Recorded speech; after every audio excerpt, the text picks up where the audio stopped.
All right, well, welcome and thank you for coming to the VCU MS in Forensic Science open house. My name is Dr. Sarah Williams and I'm the Graduate Program Director. The first thing I'm going to do is have Dr. Tracy Dawson-Green, our department chair, give an introduction to the department and introduce the faculty. And then we have a really great agenda for you today. So thank you for coming. And for those of you who are virtual, thank you for attending as well. And we look forward to a great day. Tracy, Sarah. When you're speaking, try to focus at that mic. Oh, man. I know. Okay, well, welcome everybody. We're really glad that you guys made it. Can you raise your hand if you're a visitor? Oh, this whole row and one in the back. Hi, come in, check in, sign in, please. And if you haven't signed in, please come down and you can get up anytime and come down and make sure you sign in. There's some good information here for you. The agenda and this flyer about the program, the faculty list, which might be helpful during the open session. But we're gonna make Manu change her picture because she looks like a model. So we just, it's a beautiful picture.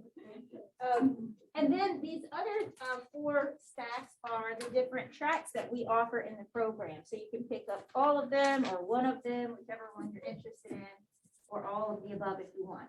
Are you a visitor? Yeah, come on down and sign in and name tag and get some of these documents. There's the agenda. And if you didn't pick it up, you can come on down anytime. And for those of you at home, I'm assuming they got these documents already. Yes, they will. We'll be sending you the informational documents that we're handing out today.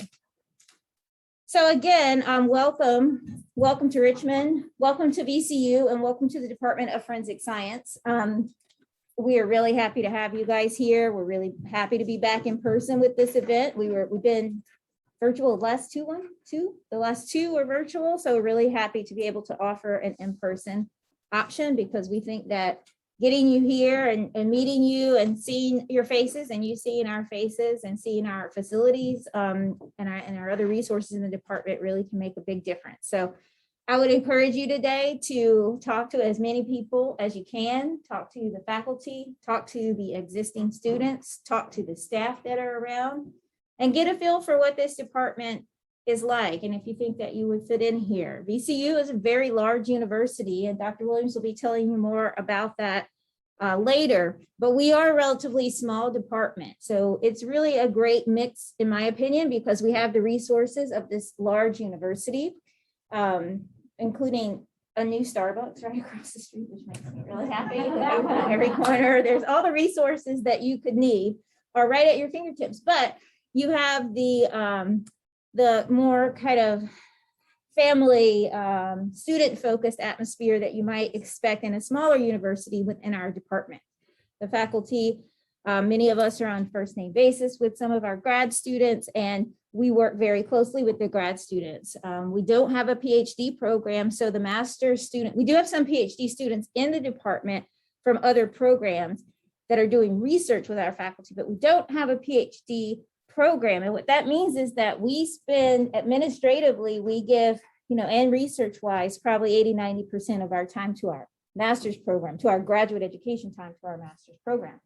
And so we value this master's program very much. This master's program was the first program that we offered academically in forensic science at VCU as far back as 1982, I think, something like that. And the program was founded by the Virginia Department of Forensic Science, which is the state crime lab system. The director of the state crime lab system, Linda Jackson, she'll be here in a few minutes to talk to you guys about our ongoing partnership, which is very valuable to us. But over the years, the program evolved from a mostly off-campus nighttime program that was administered at the crime lab for their employees into a more traditional academic program centered here on campus. And part of that impetus for that was the accreditation process. So we were accredited in 2005, and we have remained accredited since then. I can't do that math right now in my head. I don't know how many years that is. 16 years we've been accredited. So we value the accreditation process very much. If you don't know much about the accreditation process, I would encourage you to look at that as you are looking around for graduate schools in forensic science. It's called FEPAC, F-E-P-A-C. It's a very important process because it holds the bar really high for academic institutions that are looking to allow or develop a major curriculum for forensic science. And it is a curriculum, they are standards that were developed by the crime lab director, crime lab community themselves. So that means that we are focusing your education on exactly what crime lab directors, crime lab HR people want to see. And that's what we want. Most of our students do gain employment right away, and we're very proud of that fact. And part of that is our close relationship with the crime lab community and the forensic science, the greater forensic science community, as well as with FEPAC. So we value that relationship, and we are very proud of our accreditation status. Actually, we just are up for reaccreditation right now, and we'll find out in February, but since there have been 0 comments thus far for us to respond to, I'm pretty optimistic that this will go well again for us. So that's one thing I would encourage you to do, even if you don't pick VCU, to look at that list of schools, because there's definitely a different level of expectation. Sorry. For the programs on that list, there's definitely a higher bar. And so I would encourage you to do that. All right, so did I miss anything else? I think most of you know that we offer several tracks, and you'll learn more about that today. Forensic science is a very specialized area of science that requires a lot of specialized education and training.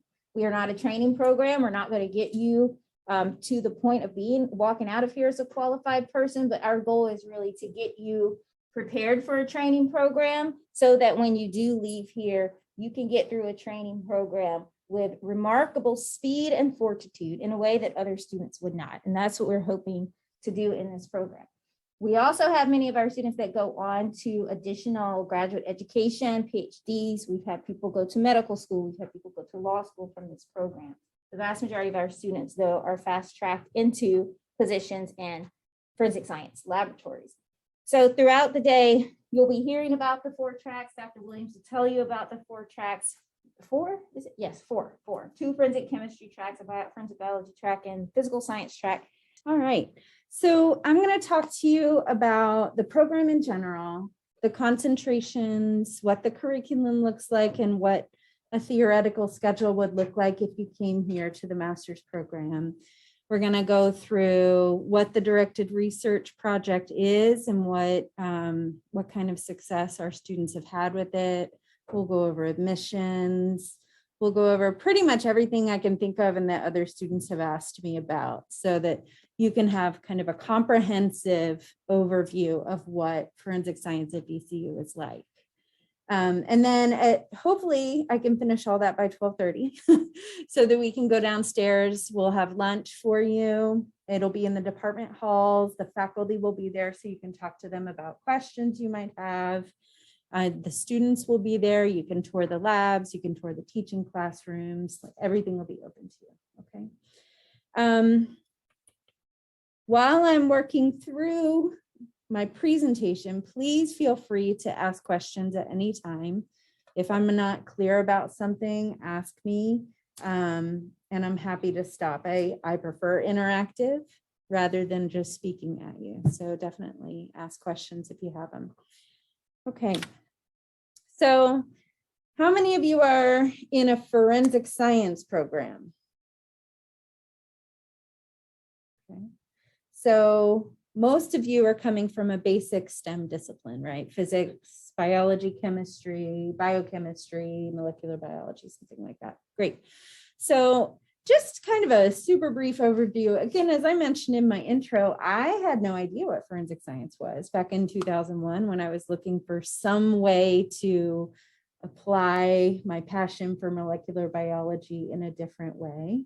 And I just kind of stumbled on it. So, and what you see on TV is not quite what happens in practice, which I'm sure you understand, but I just want to make sure everybody's kind of straight on where we are. So forensic science, the general overview definition is that it's the application of scientific principles to the law.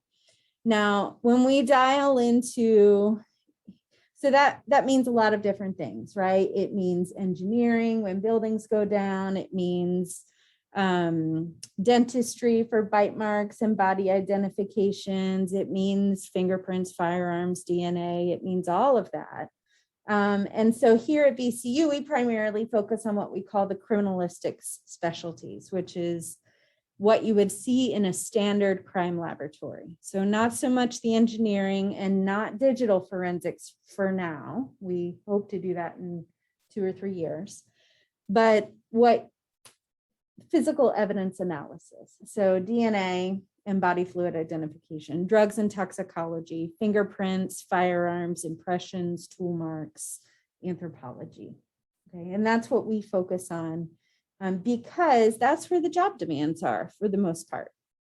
So most crime laboratories will have all of those specialties in them. And so the economics of job demand is that the majority of jobs in forensic science are in those specialties. So, of course, there are professional fields that have applications to forensic science. So dentistry, law, medicine, even veterinary science. And we have had students go on to further professional school. So we've had students go on to become medical examiners. We've had alumni go on to be lawyers, such as Kate, and the most recent past president for the American Academy of Forensic Science was also an alumni of our master's program and a lawyer. We've had students go on to dentistry and then become specialists in forensic dentistry as well. And so while we don't necessarily focus on preparing students for that, certainly they are able to move into professional fields. In terms of the day-to-day professional activities of forensic science here in the United States in a typical crime laboratory, most forensic scientists have one specialty, right? Some have two. So me as a forensic biologist, I really only know a lot about body fluids and DNA. You guys, if you've watched any CSI or anything, you probably know more about fingerprints and firearms than I do. Like, it's that bad. So I know just enough to interface well with other disciplines and not mess up their analyses. And that's it. So most of your forensic scientists are specialists. They do not cross-train in a variety of other disciplines. The field is deep enough that specialists are needed. Okay. Additionally, most forensic scientists do not go to crime labs or crime scenes. I'm sorry.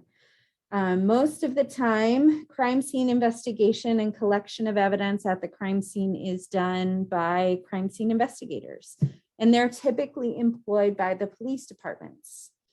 Now, there are some exceptions. So for some crime laboratories that are housed within a police agency, they oversee or are on call for violent crime scenes. But for the most part, your forensic science does not go out to the crime scene. That said, we do have several students who have gone through our physical analysis concentration who have gone on to be crime scene investigators, because there is a trend in the forensic science community and the policing community to employ scientists as crime scene investigators rather than policemen. So there's definitely a route there. So our program, our mission and goal is to prepare you for a career in a forensic laboratory. Now, most of those laboratories are government, whether they be federal, state, or local government laboratories, but there are also some private laboratories. And certainly, we also do prepare students well for future graduate studies.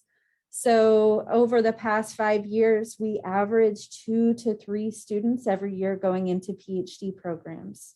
Some go here. We have one at Johns Hopkins. We have had 3 at UVA who just graduated, and Sam Houston State. So they've gone everywhere into really good schools as well. And As Dr. Dawson Green mentioned, we are FEPAC accredited and we have been since 2005. And so that's really important to us because FEPAC as an accrediting agency ensures that you have a solid STEM background that you can then build on to be a qualified forensic scientist. All right, so our program does give you exposure to other areas of forensic science beyond your specialty. And the reason we do that is we want you to be able to play well with others. We want you as a toxicologist to be able to allow the DNA analyst to come in and grab an aliquot of blood to do human identity on, while you can also do your analyses. We want a fingerprints examiner to work well with the firearms examiner when they're both analyzing a gun, right? And so we want to make sure that you have some base background training that you can work in a multidisciplinary forensic laboratory. However, we do focus on making sure that you have all of the required coursework and instrumentation experience so that you're ready to jump right into a training program at a crime laboratory. So a master's program does not prevent you from needing a training program. So any new forensic scientist goes through a 6-month to 2-year training program once they get into a crime lab. Now, typically the crime lab does pay you full salary and benefits while you're in that training program, and you get a bonus when you complete it, salary boost. But we prepare you so that, number one, you're qualified to get and interview the job. But number two, that training program is going to be a breeze because you've seen everything that they're going to cover. Okay, so you're going to rock their socks off and do really well in that training program. We do have 4 concentrations: forensic biology, which is primarily focused on body fluid and DNA analysis, and specifically human DNA analysis. So we do have some work on microbial analysis, but for the most part, we are focused on human identity because that, again, is where most of the positions are. Forensic chemistry and trace, so that would prepare you for a career in fire debris, arson, explosive analysis, paints, fibers, lint filament analysis. Trace is kind of, the trace evidence sections of a crime lab are kind of a catch-all. They have to be really like a Swiss Army knife, like just be able to apply microchemical, microscopic, and instrumental analysis tests to figure out what they have, okay? Chemistry, drugs, and toxicology is its own big field in the forensic field and in the private toxicology field. So drug analysis is the focus on analyzing and identifying the drugs, powders, plant material, pills, and what's in them, right? Whereas toxicology is focused on identifying the drugs and their metabolites out of a body fluid, okay? And so pulling those drugs and metabolites out of the matrix of a blood or urine or CSF complicates things a little bit. So they're related, but they're not the same. Okay. And then physical analysis it's kind of a create your own concentration area. So what we're focused on here is, if you're interested in the physical analysis specialties, so that would be fingerprints, impressions, which are tire tread marks and shoe print marks, firearms and tool marks. So tool marks would be like crowbar, entryways, entry into a door, or using a screwdriver to break something open, and being able to classify and identify the tool mark. So those are usually together. And then crime scene analysis. So if anybody wants to be a crime scene investigator, they typically take physical analysis concentration. And then finally, forensic anthropology. So all of those smaller specialties are in forensic analysis, but we've got that concentration pretty flexible so that you can create your own destiny, okay? All right, we do have very strong ties with many accredited laboratories. Certainly our strongest relationship is with the Virginia Department of Forensic Science, but we have ongoing research collaborations with Bodie Technology, the FBI, the ATFE, RTI down in North Carolina, and a variety of other laboratories. And we're very focused on preparing you for getting that job, but also helping you to get that job. So we have one-on-one faculty mentoring all the way through your time here with a faculty member in your specialty who will assist you in finding the right research project for your career goals, as well as helping you build that resume and CV and cover letter. And then we have our professional practices class assists you in that as well.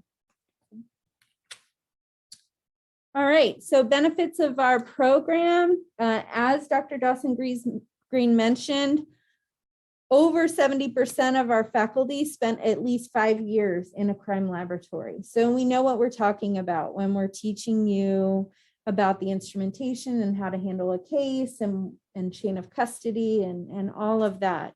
And many of us still perform case or laboratory consulting.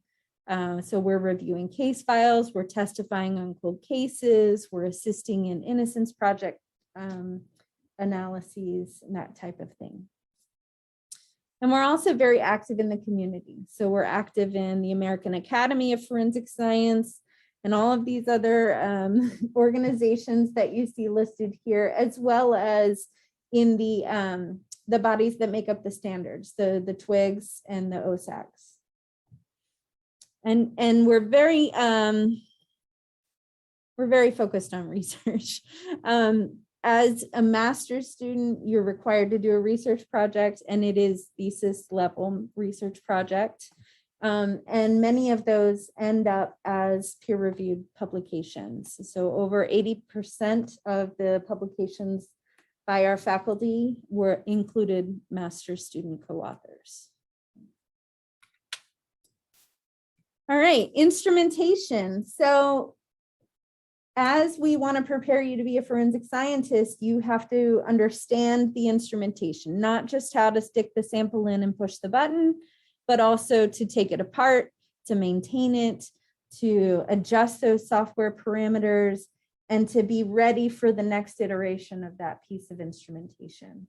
And so all of the equipment that you'll see in our laboratories, whether it's for teaching or research, are either currently in laboratories or they're the next generation of instruments. So they'll be in laboratories in the next 5 to 10 years.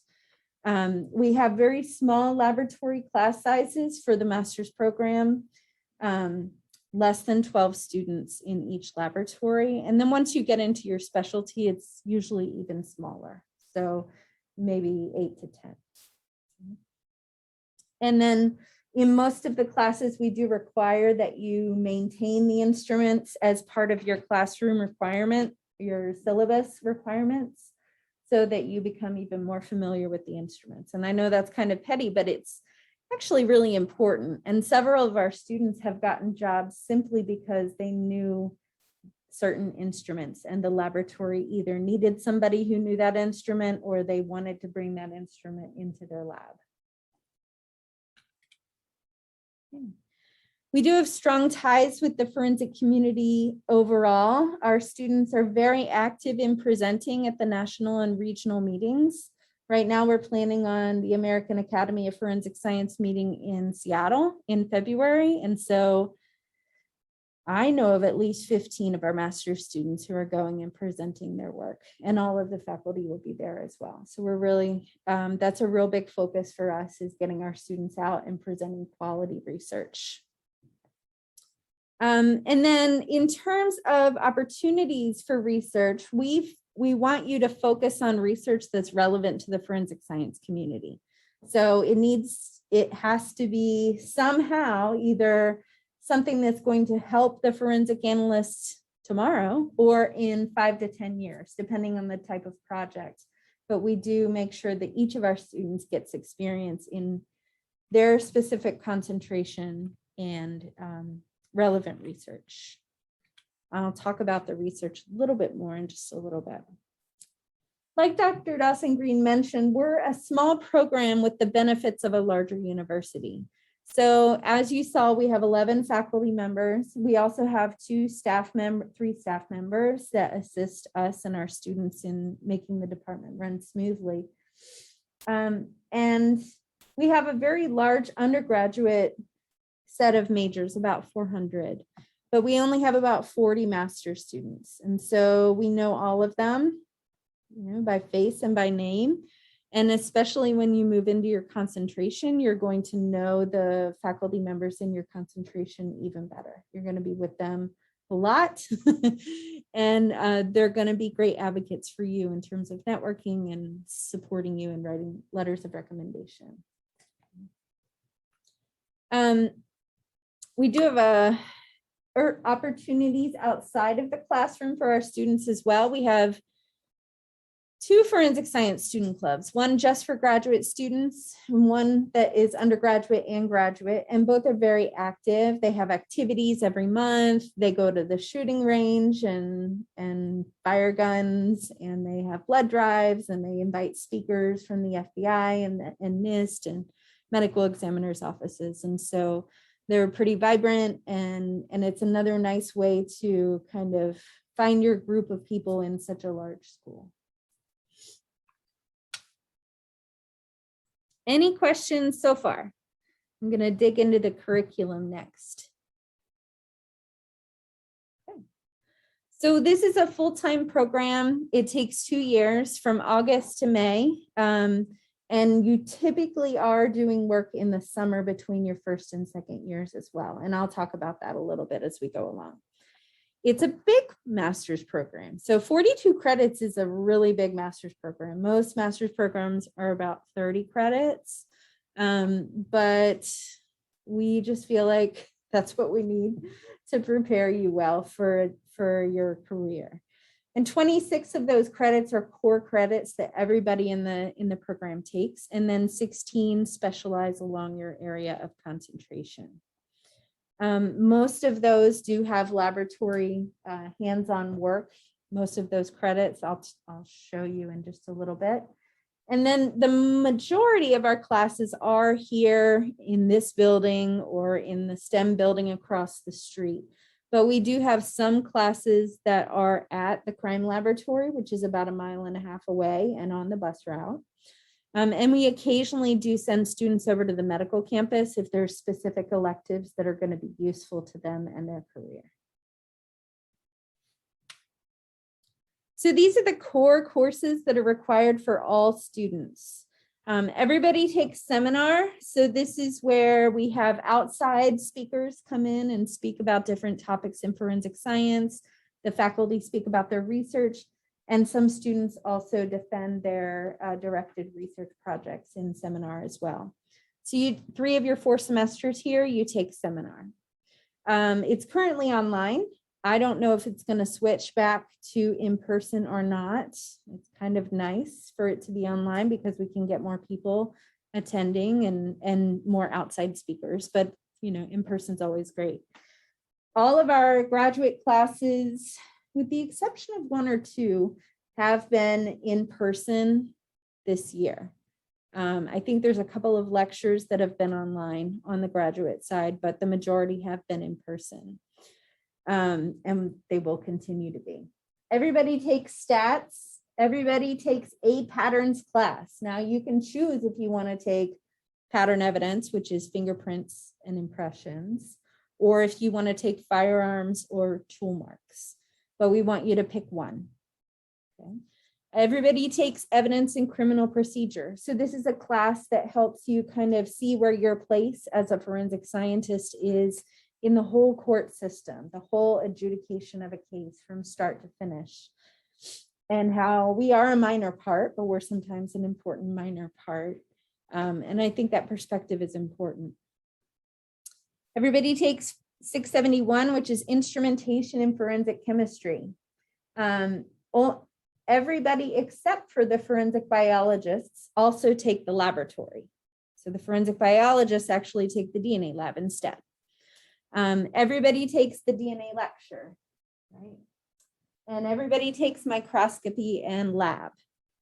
And then finally, in your last semester, everybody will take professional practices and expert testimony, where you will testify in a Richmond City courtroom with a retired judge and real defense attorneys on a mock case that you worked during your time in one of your classes. And we also cover career goals and CVs and cover letter building and applications and ethics and quality assurance, all of the professional aspects of being a forensic scientist. And then everybody does a directive research project, which I'll talk about in just a little bit. Any questions on the core requirements so far? Okay. And online, I'm keeping an eye on the chat, so feel free to ask questions in the chat. Okay, our forensic biologists take 2 more DNA classes. So they take advanced DNA, where you do a mock case and we cover advanced topics in forensic analysis, and then emerging applications in forensic biology, where we talk about the applications that will be in the crime lab in the next 5 to 10 years. And then you take crime scene investigation, population genetics, which is a requirement for any analyst who wants to work in a DNA laboratory. That's an FBI requirement for any laboratory. And then 4 credits of electives.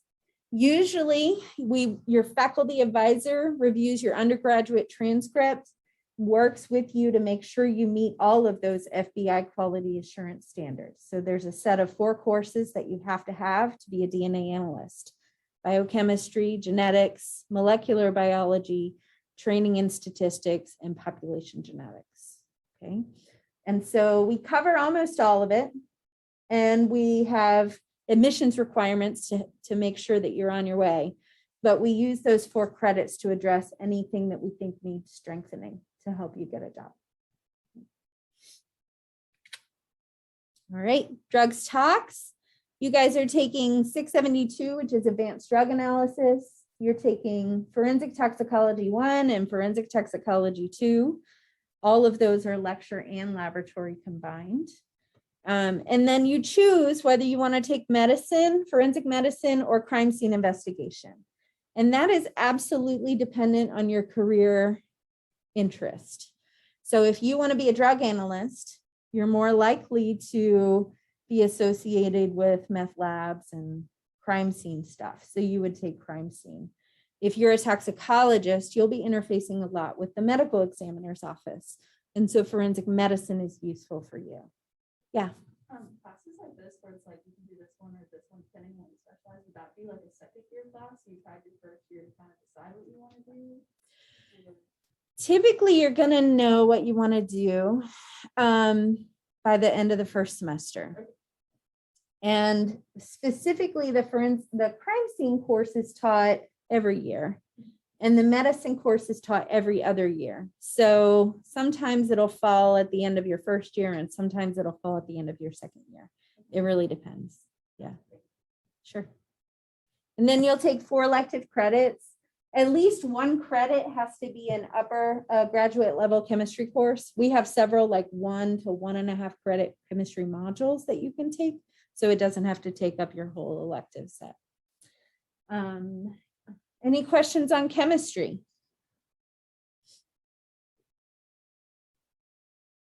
Okay. All right, then those of you who are interested in trace, you'll be taking fire, debris, and explosives, paints and polymers, crime scene investigation, and then 7 additional elective credits. And again, one of those needs to be a 500 level or above chemistry course. And again, as you can see, all of these are lecture and lab hybrids. We teach you about it and then you do it, okay? And that's important. And then for physical analysis, like I mentioned, this is a very flexible concentration. So everybody takes crime scene and advanced crime scene, but then you have 10 electives to kind of move along your area of specialty. So electives include fingerprints, firearms, tool marks, advanced crime scene is on there, forensic medicine, serology and DNA. You can take advanced DNA if you like. We offer electives like fire investigation, bloodstain pattern analysis, anthropology. We have a 3-course sequence. So it really depends on what your specialty is going to be in terms of what you choose here. Like if you were going to be a crime scene analyst, I would say take drug analysis, take some toxicology,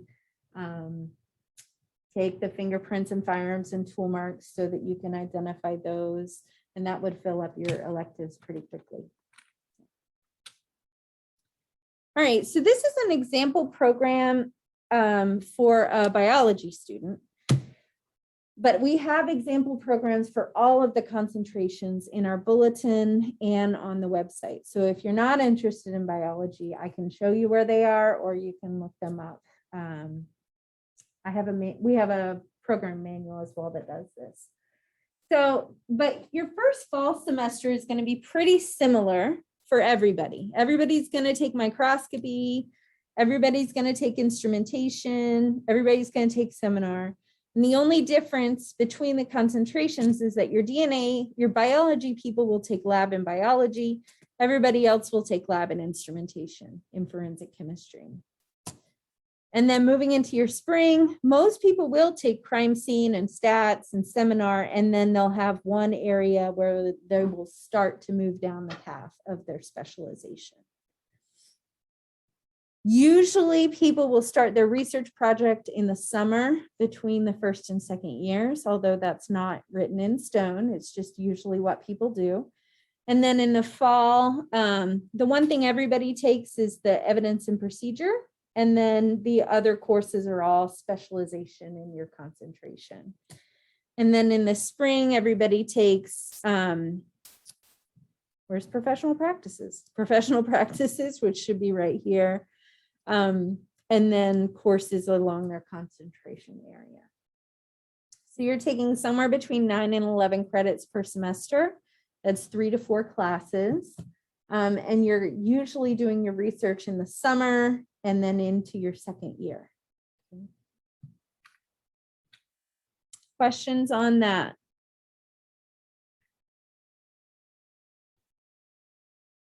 Okay. I think I saw something in the chat.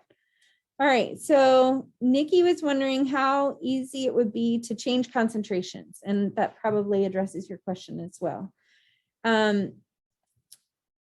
So in terms of changing concentrations, we usually recommend that you do it in the first year. And I also don't recommend that you apply for more than one concentration when you're applying. And the primary reason is money. So it's $75 a pop, right? I think is what it is. So apply for one concentration. You can say in your personal statement that you're flexible or that you're considering between 2 different concentrations and tell us why. But if we don't think that you're academically qualified for that concentration, but we think you're a good student, we're not going to reject you outright. I'm going to call you and say, hey, I think that you're a great student, but I don't think you have the coursework needed for drugs talks, which is usually where it is. But I think you'd be a great student for trace or physical evidence. Yes. I have another question, Mom, because I am not coming straight from undergrad. Mm-hmm. In 2015. Mm-hmm. I've been in the workforce for a long time. Right. Doing more analytical methods that you use in a forensic laboratory. Uh-huh. Kind of. So that's just my. So you're just not sure which concentration you want to go in?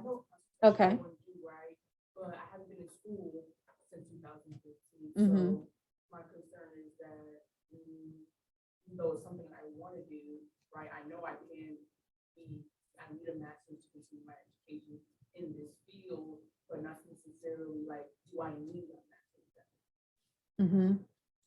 Well, like Linda said, in some fields it's required. Like for toxicology, it's pretty much required. For DNA, it's not required, but if you ever want to be a supervisor, you need a master's degree.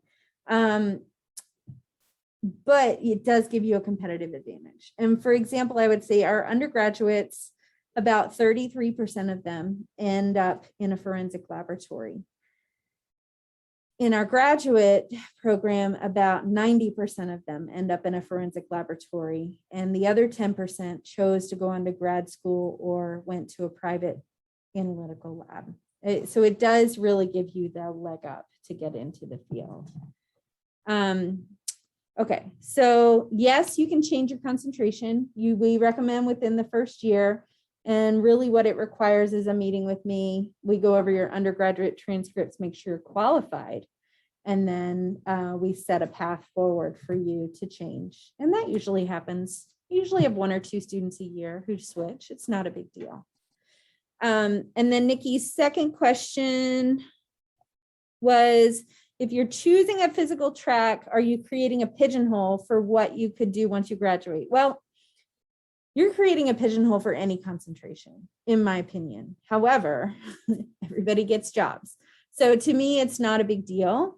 You should focus on, that's the point of a master's degree, is to focus on what you want to do and to specialize, right? And so the other thing I would say is that often we have physical students and trace students who end up in a drug section because there's a lot of jobs there. And then they wait until their dream job shows up, because you're pretty well qualified if you take physical or trace to be a drug analyst, right? So, so yeah, you are creating a pigeonhole, but it's not so narrow that you can't get a job in another closely related field. And then Elkin asked, is GRE mandatory? No, we'll talk about that in a minute. It's not even encouraged or suggested. We don't even look at it anymore. We'll talk about this. We don't have a body farm. The student club often visits a body farm. Yes. Mm-hmm. Mm-hmm. Does that, you said there is a specialized for that? So we don't do it, but often the student clubs go on field trips like that. And there is a new body farm at George Mason University. So that's definitely a great thing that student club could do. Okay. All right. So moving on. All right, directive research. So our directive research project is required for everybody, and it's an original novel research project. And it's pretty flexible. You can do it on campus with one of the research faculty. You can do it at the Virginia Crime Lab in one of their central or regional laboratories, or you can do it anywhere you want. So we've had students go to Puerto Rico, Switzerland, Australia, Ohio, Massachusetts, Philadelphia, San Diego, anywhere. The choice of where you go to do your research is somewhat strategic. So if there's a laboratory that you want to work at, let's say you live in Kansas, your home is Kansas, and you want to go back to Kansas when you get your master's degree. Okay, I would say do your research in Kansas, because it gives you a foot in the door. And they know you, they loved your work ethic, they loved what you did, helping validate whatever instrument or technology they brought online. And so they're going to call you as soon as an opening is coming up. They may even create an opening for you. So it is strategic what you choose to do. It's also convenience, right? So you have your lease here for the summer, you really want to work here in Richmond. So we recommend that you work at the crime lab or that you work with one of the research faculty. And then regarding the type of research, if you know you want to go into a PhD program, I would strongly recommend that you work here with the research faculty, because they're working on more novel, kind of future type of projects. Whereas in a crime laboratory, the projects will be much more practical, but maybe not as much theoretical work and literature review and that kind of thing. So it's definitely going to depend on each of you. And I, as well as the faculty advisors, help you identify what the best place is, help you develop a backup plan, and get that going with you. We have students go to the FBI every year. We have several students go to the crime laboratory in DNA or in drugs talks or firearms or fingerprints. We have students that go all over the country. So again, it's totally flexible. Now, it does require laboratory work of some type, and it requires a minimum of 300 hours in the laboratory. Now, we don't actually log those hours, but the concept is that you're spending a lot of time and you're working in the lab, getting that hands-on experience that you need. It culminates in a master's thesis. So a 40 to 70 page thesis and defense by orally presenting your work for about 45 minutes and then answering questions both from the public and your committee. And I know that's intimidating, but it's a really good experience for you. So yeah. I'll be recording it. So if you have any questions, feel free to come by. Thanks for coming, Morgan. Okay, so again, this is just a list of some of the sponsors that our students have gone to over the past 10 years or so. I would say about 60% of our students stay on campus with the research faculty, and then about 40% go offsite. And that's fine with us. We love that mix.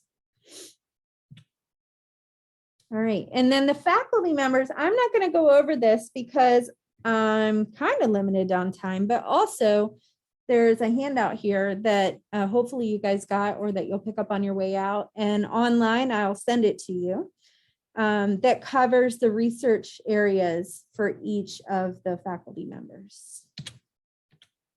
All right, looks like we have another question. All right, do researcher projects need to fit under your selected concentration? Yes, they do. So we want to make sure that you're prepping for your career. And so when your research project needs to be somewhere in your concentration. Now that said, like in DNA, we may be doing microbial work or plant work or anthropology, even though your ultimate goal is human identity. But it's still associated techniques and methods and instruments that you'll be using in your field. Okay. All right. In terms of the outcomes of our research program, over 71 students have presented either orally or via poster at national and regional conferences in forensic science since 2018, over 500 since 2005. So it's a long-standing emphasis on research. 75% of our students present at a national or regional forensic science conference, with the exception of last year because of COVID, we only got 40%. So it was still decent, but it wasn't as many as we usually have. 22 peer-reviewed manuscripts out of a master's project since 2018 and over 140 since 2005. We don't have very many PhD students. Our master's students drive our research, and we like that. So we like that. It helps you when you go on into your career. For example, I had a publication when I was working in the crime lab, and I got a 10% raise because, you know, it helps boost your credentials, which makes you a better expert witness. All right, job placement. So 99% of our students have a position in a forensic science or related field within 6 months of graduation. And often that 6-month delay is primarily because of background checks. So background checks take a long time. Most of our students do have an offer when they graduate. And when they start is kind of dependent on how long that background check takes. And these again are just some of the laboratories that our students have gone on to work with. All right. Okay, so that's it for the curriculum in general. Now I'm going to move on to the application process and admission requirements. Okay. So definitely research the program. The bulletin is the official contract between the student and the program. And so that's going to lay out your degree requirements, your admission requirements, and everything. Our admission requirements, we score specifically on everything here as well. I'll talk about the scoring system, but these are what are required. So we look at your GPA. Again, the GRE is no longer even counted in the scoring scheme. And so you can have it, you can submit it, but we're not going to look at it. Okay. It requires a degree in natural science, so a BS in some type of STEM discipline, forensic science, biology, chemistry, physics, etc. A BA is also acceptable. 8 credits of organic chemistry, including laboratories, 8 credits of biology, including laboratories. And that's actually a FEPAC requirement, so we can't get around that. That's required. And then specifically in the concentrations, so this is again to prepare you not only for your graduate work, but also career. So for forensic chemistry, you have to have 9 additional credits in upper level chemistry. Typically that includes physical chemistry, quantitative analysis, and instrumental analysis. Those are the key courses that you should have or have a plan to have. Forensic biology requires 9 additional upper level biology credits, and biochemistry is required. The biggest reason biochemistry is required is, number one, it's required by the FBI quality assurance standards, but also here at VCU, we don't have a great solution. So there is a graduate biochemistry course on the MCV campus, but it's 5 credits and it meets every day for an hour and it's a bruiser. Yes. If you took biochemistry, does that, as part of your undergrad, does that count as the upper level chemistry? Yes. Okay. Yep. All right. We do like to see genetics and molecular biology in forensic biology concentration, but biochemistry is the only one that we really need to see. And then physical evidence, you need 9 additional upper level science credits. So that's really flexible, again, because the concentration is flexible. All right, our entering class for this year had an average GPA of 3.4. The range was 2.9 to 4.0. So it's a pretty broad range. We don't put a huge amount of emphasis on the GPA. We do want to see better grades in science in your major. And we do also understand that, the first 2 years are hard. COVID years have been hard. And so we don't want to see a lot of C's and D's in your upper level science classes, but otherwise we're pretty forgiving. Okay. We have typically an 8-to-1 female to male ratio. It's just the way it is. And that's the way it's been for at least the 20 years that I've been associated with this program. There's just more females in this discipline than there are males, which is unusual for a STEM discipline. And we usually have about 12 biology students, 9 drugs talks, 2 trace, and 2 physical. And that really reflects our areas of focus and specialty, but also the demands of the career field, the career as well. Okay. So when you're applying, we have a link on our department website, and you can just click on the apply to VCU, and it's going to take you through that workflow. You're going to upload unofficial transcripts, but if you're admitted, you will need to submit official transcripts. You don't have to have that for the application process. And like I said, when you're applying, pick one concentration.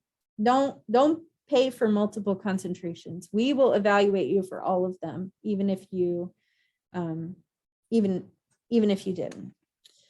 I'll go back to that in a minute. So in terms of how we evaluate and what's required, so again, we look at your GPA, we look at your transcripts, how you did on your science courses. We take a lot of stock on references. So you're required to have 3 reference letters.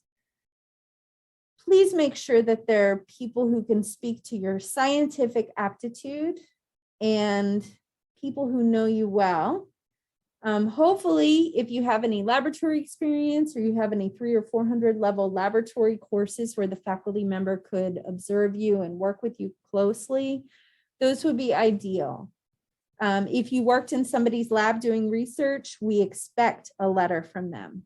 If we don't see a letter from them, we will think there's something wrong. Okay. Don't ask your pastor. Don't ask your Boy Scout troop leader. You can ask your employer if it's a science-based employment. That's definitely appropriate. But you want to focus primarily on academic references, and that can speak to your scientific aptitude, your dedication and motivation for forensic science. Okay. Any questions on references? Okay. Then your personal statement. So my biggest recommendation is that you cover just a couple things. Number one, why you want to do forensic science and why specifically that specialty. And here is the place where you say, you know, I'm not sure if I want to do drugs, tracks, or trace. I'm not sure. And that's fine. Okay. And then why VCU? Okay. And then if you have any issues with your undergraduate work, or if it's been 5 years since you did undergraduate, or if you failed OChem the first time, but you got a B later, this is where you can talk about that too. I mean, honestly, guys, I failed 2 classes in the spring of my senior year. And so I had to address that in my personal statement. I mean, what I did was I took a graduate level course after I graduated, and I said, look, I was pregnant my senior, the spring semester of my senior year. I was sick. I didn't want to do anything, but I have since taken this graduate level class, gotten an A. And so you can see that I'm motivated and I can do graduate work, right? Would you recommend that? What? That people just have a not so great undergrad just to do take a graduate level chemistry course or something like that. Say, hey, it's been a while since I did the undergrad, but I know I can do the coursework, blah, blah, blah, blah, in the workforce. I think it'll make your statement stronger. So if you've been working in the field, it depends on what your grades were like. I'm happy to look at your transcript and kind of give you personal advice. It really depends. Like if you had B's, I don't think I'd worry about it so much. And you have strong recommendations and you have work experience. But if you had C's, then maybe it might be useful. You know what I mean? It really depends. Yeah. Other questions? So just be honest with the committee. Tell them why you want to be a forensic scientist, why that specialty, why VCU appeals to you. Address any problems with your transcript or your record. And that's it. It should be 1 to 1.5 pages. Doesn't need to be too long. Yes. If we have done research, should we talk about it? Absolutely. And I will tell you, it allows you to upload your CV and like other scientific papers, but we usually don't look at them. So if you want to cover the fact that you did research, please talk about it in your statement. And then definitely have your mentor write a letter.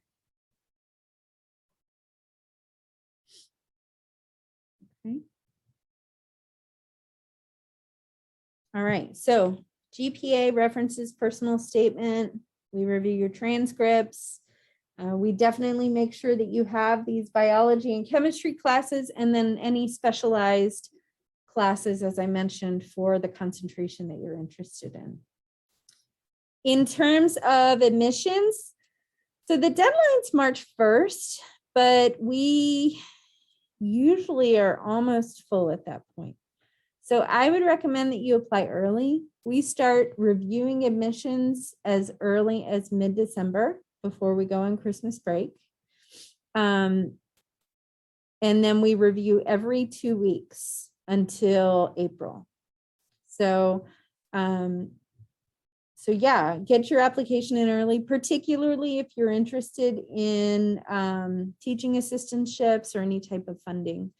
We're not going to give them all away in December. We want to see what's out there, but we definitely are offering them before March 1st. Okay.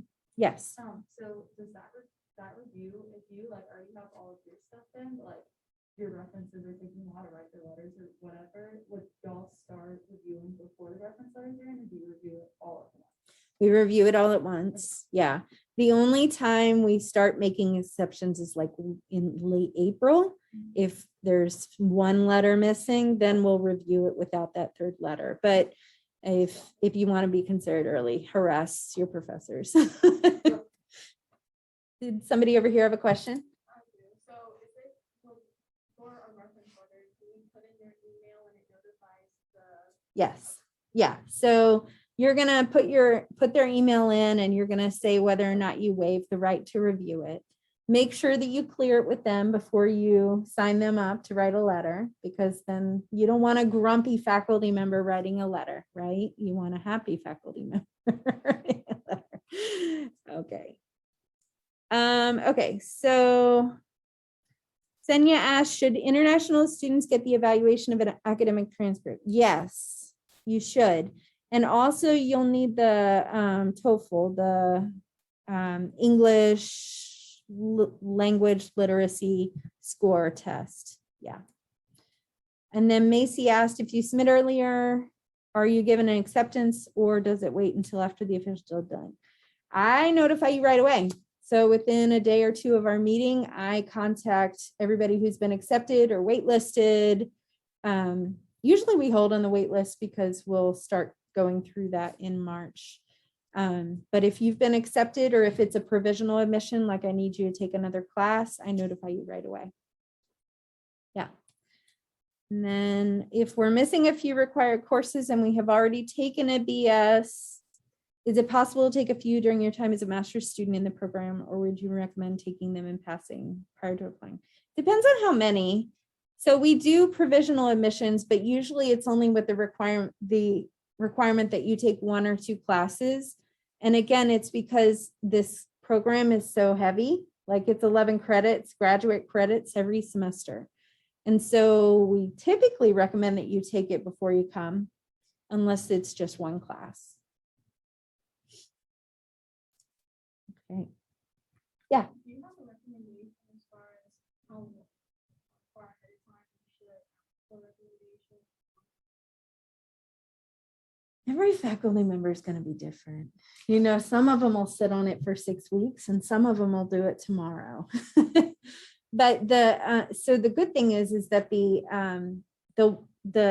we're accepting applications now. So you could start your application, ask your faculty members, get that process going, like put in their emails and have it send them off, and then just save it and come work on your statement and upload that later.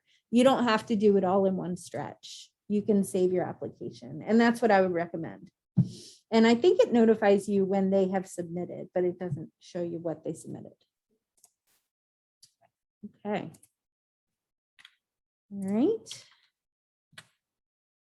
And then in terms of making your decision, whether you choose to go here or another forensic science program, I am a FEPAC commissioner. So, you know, I review the 80 or so programs that we have across the country. They're accredited by FEPAC. So I would strongly recommend that you choose a FEPAC accredited university.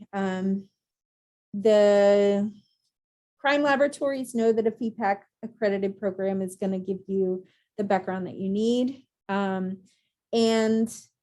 universities being held to that standard typically put out a higher quality student or alumna. I would recommend that you visit. So make sure that the instrumentation they're using is current and up to date, and what's being used in crime laboratories, and ask them that question. Make sure that you get hands-on time with the instruments. Take a look at the goals of the program. So if you are interested in biology, you might not want to go to a program that focuses on crime scene investigation or that focuses on chemistry. And a lot of programs focus on only 1 or 2 specialties. So you want to go to a program that focuses on the specialty that you want to get into, okay? Because their faculty will be well connected. The research projects will be quality. The instrumentation will be state of the art. Okay, so make sure that you go somewhere that has goals and research areas in your interest. Of course, there's always financial considerations. So tuition, cost of living, assistantships. I'm going to talk about money in just a minute. Make sure that their students are presenting and that they're well connected to crime laboratories and to the professional community. Make sure that their faculty have been crime lab scientists and that they know how to prepare you for that career. And then, of course, career placement and social aspects and whether you like a city or the country are important as well. In terms of money, I know that's a big deal, right? So we offer 4 to 5 teaching assistantships every year. Everybody who applies is considered for these assistantships. Things that will boost you are previous TA experience as an undergrad, research experience, career employment experience is also a boost. GPA, not so much, but a little bit, right? We want to make sure that you really grasp the fundamentals so that you can assist us in teaching. Our assistantships provide a $12,500 stipend, but do not cover tuition. So that's not great, but it is at least a stipend. And that $12,500 is paid to you twice a month from August to May. Okay, so you do still have the opportunity to work a part-time job in the winter or in the summer. You could work for a faculty member on a paid position, or you could work off-site. Like I said, everybody's considered. We do 4 to 5 and we spread that across the concentrations. Okay. Other employment. So over 90% of our students every year have some type of part-time employment in a STEM discipline. So they're either helping teach in the forensic science department, they're helping teach in the biology or chemistry department, they're doing research for hourly pay for a forensic science faculty member or a medical campus faculty member, or they're working for the Virginia Department of Forensic Science. So they have part-time hourly positions every year, 3 to 5 of them, and they pretty much hold them for our master's students. And that's $15 an hour scheduled around your class schedule. So it's very flexible. So everybody who wants a position typically does have some type of hourly paid position. However, we don't have a lot of opportunities that cover tuition. There's a new scholarship that will cover tuition, and I'm not sure how many we'll get, but I'll put everybody up for it. It covers underrepresented minorities in STEM disciplines, and it's run by the graduate school. So I'll put everybody who's eligible up for it. We also have faculty members who, if their research is funded and if they have tuition and stipend built into their grants, they can offer tuition and a stipend. So I believe we have 2 students right now on a tuition and stipend research assistantship. Any questions on money?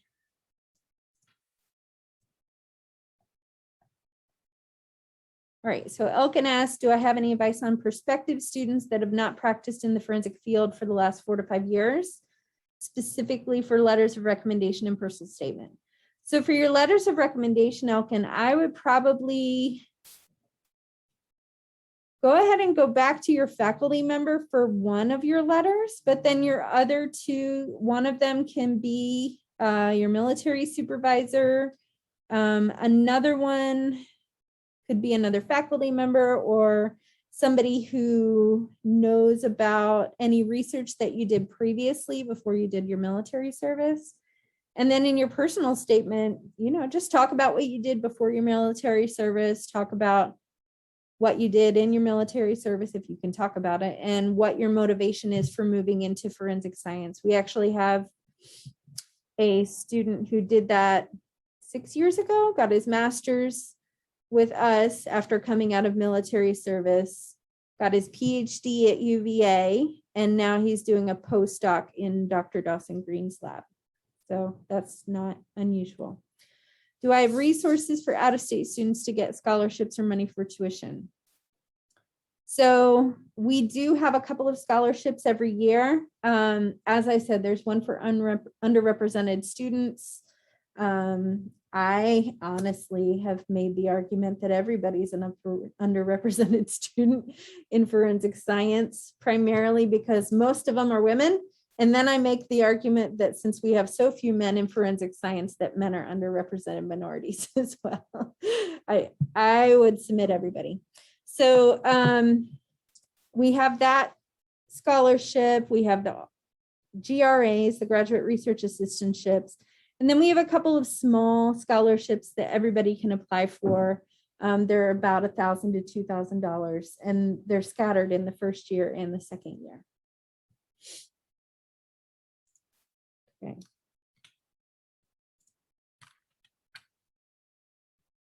All right, so the last thing I want to talk about, I think this is the last thing, is remember that forensic science is a position of trust, and it is I feel like the ethical requirements for this field are higher than even if you want to be a police officer. And we have many people go on to get top secret clearances. A lot of the background checks are quite invasive. They go into your credit history, your roommates, your kindergarten teacher, your cousins, your ex-boyfriends. They put you on a polygraph and ask you all kinds of things. They ask about drug use. And that said, it really ranges. Like some laboratories do a real cursory background check. Has she, looking for a basic criminal record and a basic credit check, and that's it. And then you have labs on the opposite end of the spectrum. That said, you want to clean up your act, make sure that you pay your bills, treat people right, just be a good member of society, pretty much. Drug use is very different, especially now that, marijuana, for example, is legal in some states and not others. It's going to be different for every agency. Most federal agencies require less than 3 uses of marijuana in the past 2 years and none within 6 months, something like that. So if you like pot, great, that's fine. But if you want to be a forensic scientist, you might want to slow it down. All right. Okay. And then in terms of our advising, as I mentioned, you'll be assigned to an advisor in your concentration who will work with you on your career goals and help you choose the directive research project and look for jobs and present and network appropriately so that you can get that job that you're looking for. We do also discuss career advising. I discuss it every semester with all of the students. We have a mandatory meeting every semester. You'll go over it in the professional practices capstone course. We have a specific forensic science advisor in the career services department whose fiance is a forensic scientist. So he's a really great resource for our students as well. And then we have networking opportunities at most of the forensic science conferences where we introduce you to alumni and they tell you about any jobs that they have, that kind of thing. So. All right. Any more questions before we finish up?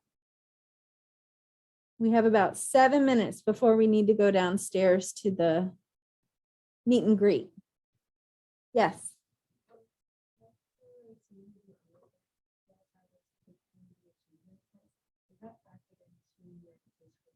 No. I don't even know how to access those scores, so I won't. It would be unfair for me to evaluate you on that and not outside applicants. But that does remind me, I said I would come back and I didn't. So current VCU students who apply get a tuition or application waiver. And then if they're in state, they get $600 off per year. Okay. And just Google search the VCU RAM opportunity webpage and it'll tell you what you need to do to get that waiver. Any other questions? We do have a application fee waiver if you have financial circumstances that $75 is too expensive for you. That's totally fine. We're not going to ask for any invasive documentation. We just want a couple of sentences telling us why. And you can find that on our website under the application.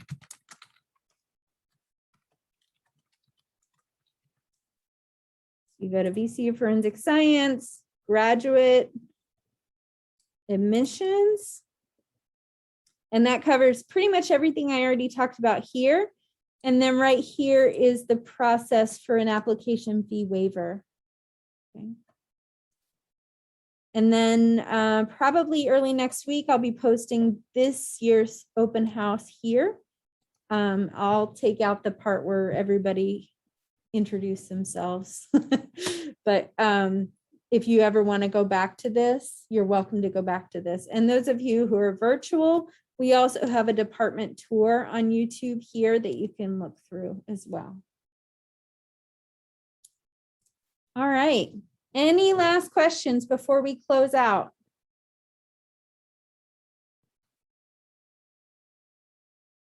Okay. Thanks a lot. And thank you to those who came virtually. I'll be sending out an email with a link to this, as well as some documents. Have a great weekend. All right, so